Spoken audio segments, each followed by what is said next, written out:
Грузию потрясли дни ожесточенных протестов, российские и сирийские самолеты усиливают бомбардировки в Сирии, а Олаф Шольц совершил неожиданный визит в Киев. Это мы обговорим с Михаилом Шейтельманом, политтехнологом из Киева. Михаил, рада вас видеть и благодарю за участие. Очень рад вас видеть, добрый вечер.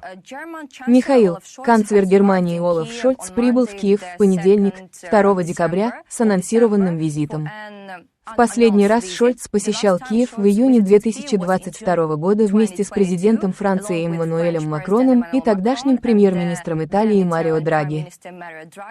Можно ли предположить, что цель визита канцлера Германии Олафа Шольца в Киев – узнать позицию президента Украины Владимира Зеленского по вопросу мирных переговоров? Как вы думаете? Нам стоит надеяться на лучшее, ведь 2 года назад Шольц посетил Киев с коллегами из Франции, Италии и Румынии, чтобы призвать Украину присоединиться к Европейскому Союзу. Так что, возможно, в этот раз он приедет с просьбой о вступлении Украины в НАТО, но, скорее всего, нет. Но это мы выдаем желаемое за действительное. Но реальность такова, что это, вероятно, будет последнее усилие по мирному процессу со стороны немецкого канцлера. Я имею в виду последние перед выборами в Германии, которые состоятся в середине февраля. Так что, с одной стороны, канцлер Шольц привез нам новую военную помощь. 650 миллионов евро. А с другой, да, конечно. Он хочет проверить варианты мирного процесса с украинской стороны. Михаил, вы сказали, что Шольц анонсировал новый пакет военной помощи для Украины. И нужно отметить, что этот пакет военной помощи будет включать 2 комплекса ПВО «Айрис-Ти», 10 основных боевых танков «Леопард-1А5», 16 боевых машин пехоты и бронетранспортеров, а также 6000 неуправляемых и 500 управляемых ракет.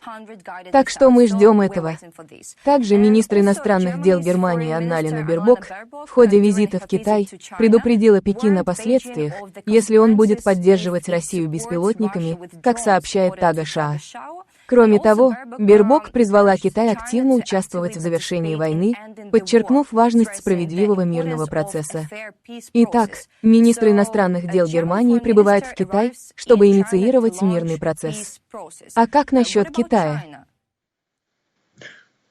Собственно говоря, стоит отметить, когда мы говорим об этом пакете помощи от Олафа Шольца, то хорошая новость в том, что все это оборудование будет поставлено до конца этого года.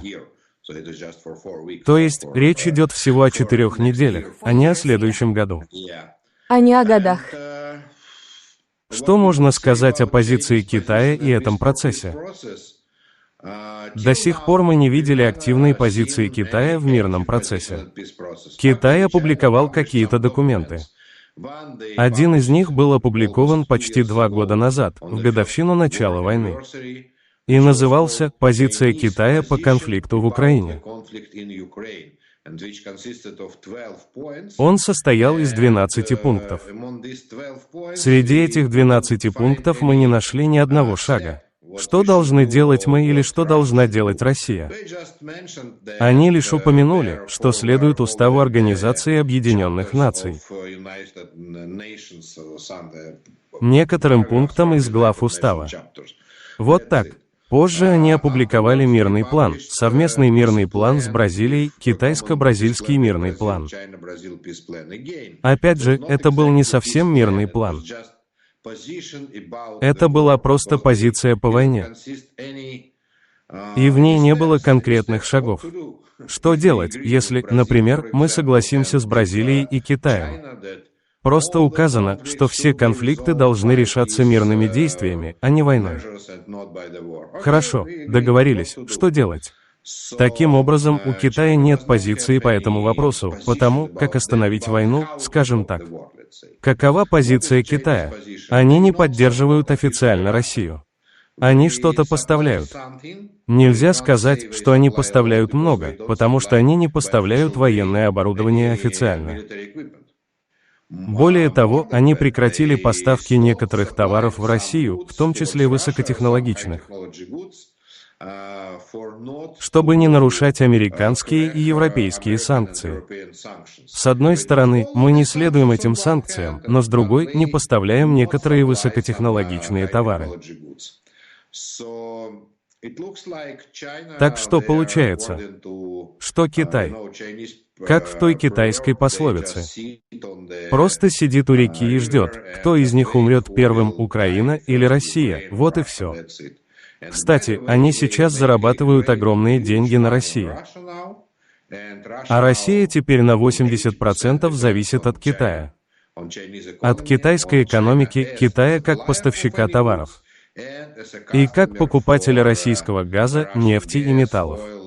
Китай находится в очень выгодной позиции относительно войны. Хотите остановить войну? Пожалуйста, но нам в целом все равно. Таким образом, опять же, министр иностранных дел Германии приехала в Китай не для того, чтобы сделать его партнером в мирного процесса, а чтобы проверить его позицию. Михаил, я хочу поговорить с вами о российском влиянии в Грузии, потому что мы видим, как десятки тысяч протестующих в последние дни заполонили исторический проспект Руставели в Тбилиси, размахивая национальными флагами, пуская фейерверки и вступая в столкновения с полицией на фоне напряженных протестов против решения правящей партии приостановить переговоры о вступлении в Европейский Союз. Что сейчас происходит в Грузии? В общем, мы понимаем, что вступление в Европейский Союз означало бы для Грузии гарантии безопасности через оборонный пакт блока, который, по сути, утверждает, что нападение на одно государство-члена – это нападение на все страны Союза. Это особенно привлекательно для грузинской аудитории на фоне войны России с Украиной и давних воспоминаний о жестоких столкновениях с российской армией. Что вы думаете про это? Обещание правящей партии «Грузинская мечта» в Грузии было привести Грузию в Европейский Союз до 2030 года. Это было их предвыборное обещание. А вот теперь, всего 4 дня назад, исполняющий обязанности премьер-министра от «Грузинской мечты», не помню его имени, извините, внезапно заявил, что они приостанавливают переговоры с Европейским Союзом и замораживают их до 2028 года. И это заявление премьер-министра Ираклия Кобахидзе абсолютно противоположно предвыборным обещаниям партии «Грузинская мечта». До этого Европейский Союз в пятницу или четверг заявил, что последние выборы, которые состоялись около месяца назад, были сфабрикованы, сфальсифицированы грузинскими властями, правящей партией «Грузинская мечта». Большинство людей в Грузии думают так же. Выборы были фальсифицированы. На самом деле, «Грузинская мечта» набрала около 40% голосов избирателей. Это было в экзит-поле. Мы видели это в экзит-полах. Но они заявили, что получили 55%, а оппозиция – 40%. Этот конфликт продолжался весь последний месяц. Но получил новый импульс после заявления премьер-министра. Что мы приостанавливаем? Замораживаем переговоры с Европейским Союзом. Почему? Потому что 86% грузинского народа хотят вступить в Европейский Союз. Очевидно, что это решение противоречит воле народа. Вот почему этот протест не только начался, но и продолжается. И они не останавливаются, несмотря на все аресты. Прошлой ночью власти арестовали более 200 человек на проспекте Руставели и в центре Тбилиси. Очевидно, что это очень серьезный конфликт между волей народа, грузинского народа, и планами правящей партии «Грузинская мечта». Михаил, также мы видим, что Латвия, Литва и Эстония введут ограничительные меры против грузинского руководства за насильственное подавление протестов, которые вспыхнули в стране на фоне отказа правительства от европейской интеграции. Про это заявил министр иностранных дел Литвы Габриэлюс Ландсбергис. Как вы думаете, насколько это повлияет и что именно изменится? С практической точки зрения это ни на что не повлияет, но это скорее символический жест. Я помню, как Литва провозгласила свою независимость от Советского Союза в 1990 году или 1991 году. И только одно государство в Европейском Союзе признало Литву независимой страной, это была Исландия. Флаги Исландии в то время были повсюду в Вильнюсе, столице Литвы. Я помню момент революции против советских военных. А теперь прибалтийские страны, похоже, продолжают эту цепочку, знаете ли? Они знают, что такое российская оккупация. Они находились под советской оккупацией около 45 лет, или что-то в этом роде. А теперь они хотят поддержать грузинский народ, потому что видят, что де-факто Грузия сейчас находится под русской оккупацией, с точки зрения стран Балтии. Но они хотят быть первыми странами, которые заявили об этом и введут санкции. Но я верю, что на следующей неделе, если революция в Грузии не остановится, мы увидим новые санкции со стороны Европейского Союза или, возможно, Соединенных Штатов. Потому что Европейский Союз и Соединенные Штаты практически полностью прекратили отношения с нынешними властями Грузии. Так что, похоже, они готовы ввести санкции против Грузии. Это всего лишь первый и символический жест. Но Европейский Союз готов сделать тот же шаг. Михаил, также мы видим, что ситуация в Сирии ухудшается, и аналитики Института изучения войны в своем отчете заявили, что Россия усилила дипломатические усилия в поддержку режима президента Сирии Башара Асада на фоне активного наступления оппозиционных сил. Что происходит в Сирии? Кто эти повстанцы, которые захватили контроль над Алеппо в Сирии? Можем ли мы сказать, что Россия сталкивается с трудностями в оказании дополнительной поддержки режиму сирийского президента Башара Асада из-за высокой интенсивности боевых действий в Украине? Собственно, здесь, в Киеве, мы небольшие специалисты по внутренним делам Сирии, поэтому не буду рассказывать вам о суннитах, алавитах и шиитах внутри Сирии.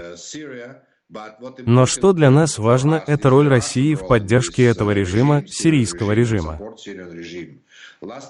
Последние 10 лет сирийский режим Башара Асада держится на российских военных силах. Российские военные силы де-факто окружили Дамаск. А еще 8 или 9 лет назад они захватили город Алеппо. Город Алеппо контролировали эти повстанцы, не знаю, скажем, оппозиция Башару Асаду. Но Россия применяла очень мощные силы. Де-факто разрушила Алеппо, как сейчас разрушает города на Донбассе в Украине. Точно так же, с помощью артиллерии и авиации, с бомбежками они разрушили Алеппо и часть других городов. Например, Пальмиру. А Алеппо – это самый крупный город в Сирии, с населением более 2 миллионов человек.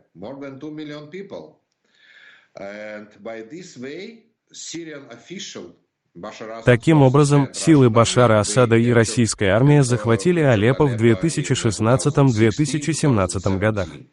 Но на это у российской армии ушло 2 года. Теперь оппозиции понадобилось 2 дня, чтобы снова взять под контроль Алеппо и другие города в регионе. И похоже, что они движутся в сторону Дамаска. И главная причина, почему сегодня оппозиции удалось это сделать, это то, что россияне фактически вывели свои войска из Сирии. Они не заявляли об этом официально, но на самом деле у них почти нет сил в Сирии на российских военных базах. Все военные силы России ушли из Дамаска на Донбасс, на войну в Украине. И именно поэтому оппозиция так быстро и успешно продвигается вперед, возможно, чтобы вернуть и Дамаск. Сегодня мы получили очень интересные отчеты из Сирии, и эти отчеты были от разведывательной службы Украины. И в этих отчетах говорится, что российские дипломаты и российские военные покидают Дамаск. А от сирийской оппозиции у нас есть видеоматериалы, как они захватывают российскую технику, военное оборудование, а также, я не знаю, штабы или что-то подобное, потому что это выглядит как российский штаб с российскими флагами и так далее. А сейчас российские пилоты бомбят не оппозицию, а собственные российские военные базы. Эти военные базы пустые, и они бомбят их, чтобы уничтожить технику и боеприпасы, которые Россия оставила после вывода войск из Алеппо и других городов. Сегодня это выглядит как очень большие, я не знаю, очень плохие новости для господина Путина, скажем так, и это означает очень хорошие новости для Украины. Михаил, я вижу сообщение, что сотни боевиков из Ирака, поддерживаемых Ираном, пересекли границу в Сирию за ночь, чтобы помочь режиму Башара Асада в борьбе с повстанцами, которые захватили Алеппо. И Тегеран пообещал поддержку Дамаску, сообщает Reuters. Министр иностранных дел Ирана заявил, что армия Сирии способна противостоять повстанцам. Что касается поддерживаемых Ираном региональных групп, то группы сопротивления помогут, а Иран окажет любую необходимую поддержку. Какую роль будет играть Иран? Потому что мы знаем о российско-иранских отношениях. Также мы видим эти российско-иранские отношения в Украине, потому что мы постоянно сталкиваемся с дронами-шахедами. И не только шахедами. Так что, какое ваше мнение? Забавный факт о сирийской войне на сегодняшний день в том, что Башар Асад попросил помощи сразу с двух сторон, от Ирана и от Израиля. Он враг Израиля, но да, вот сейчас. На одном из израильских сайтов я прочитал, что, по источникам в Саудовской Аравии, Башар Асад через некоторые дипломатические каналы обратился к Израилю с просьбой отправить войска или помочь с боеприпасами. Но, очевидно, Израиль отклонит эту просьбу. Но Иран, они заинтересованы, очень заинтересованы в Сирии. Это единственное место, где поддерживают Хизболлу. Хизбалла раньше находилась в Ливане, на юге Ливана, но на самом деле Хизбалла также присутствует в Сирии, и она контролирует аэропорт Дамаска. Это единственный аэропорт, через который Иран может поставлять оружие Хизболле. Поэтому они крайне заинтересованы в режиме Асада в Сирии. Но для Ирана очень сложно участвовать открыто в этом процессе. Потому что Израиль, как мне кажется, тоже заинтересован в поражении России в Сирии. После долгих лет Россия создала проблемы для израильской авиации в сирийском небе, например. ВВС Израиля тоже могут принять участие в этом конфликте, не помогая оппозиции, а хотя бы чтобы не дать Ирану продвигаться в сторону Сирии. Потому что Израиль не заинтересован в присутствии иранских войск и иранского оружия в Сирии. Михаил, я также вижу, что президент России Владимир Путин утвердил рекордный бюджет на оборону, выделив ошеломляющую треть всех государственных расходов на войну в Украине, которая истощает ресурсы обеих сторон почти 3 года.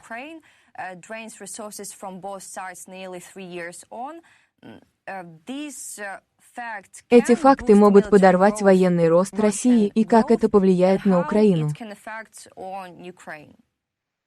Начнем с хороших новостей. Хорошая новость в том, что российский бюджет, с точки зрения математики, составляет всего 100%. В прошлом году 33% российского бюджета уходило на войну, а сейчас около 50%. Официально 45% российского бюджета уходит на войну. А по новому закону, подписанному Путиным в прошлое воскресенье,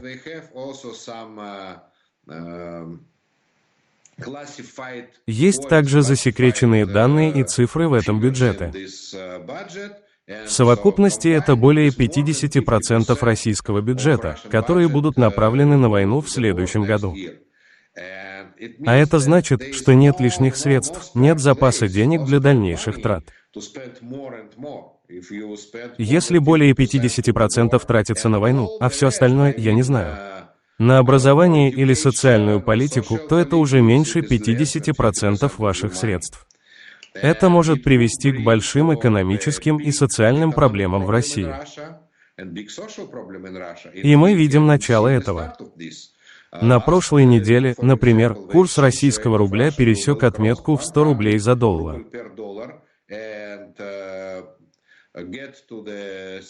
И достиг 108 рублей за доллар. А еще 1,5 года назад это было 50 рублей за доллар, а сейчас 109. То есть он более чем удвоился за 1,5 года. И, очевидно, это очень сильный удар по российской экономике. То же самое мы видим, когда смотрим на крупнейшую российскую компанию вообще всей российской экономики «Газпром». «Газпром» — российский монополист в сфере поставок газа. Он поставлял газ в Европу, Китай и Индию. А вот на этой неделе рыночная капитализация «Газпрома» составляет 25 миллиардов долларов. 25 миллиардов. Всего 10 лет назад он стоил 350 миллиардов, а теперь 25 миллиардов. Эта российская компания занимала 3-е место в мире среди крупнейших компаний. А теперь она не входит даже в 1000 крупнейших компаний.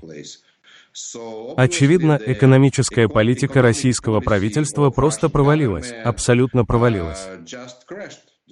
И с сегодняшнего дня можно сказать, что российская экономика не будет свободной.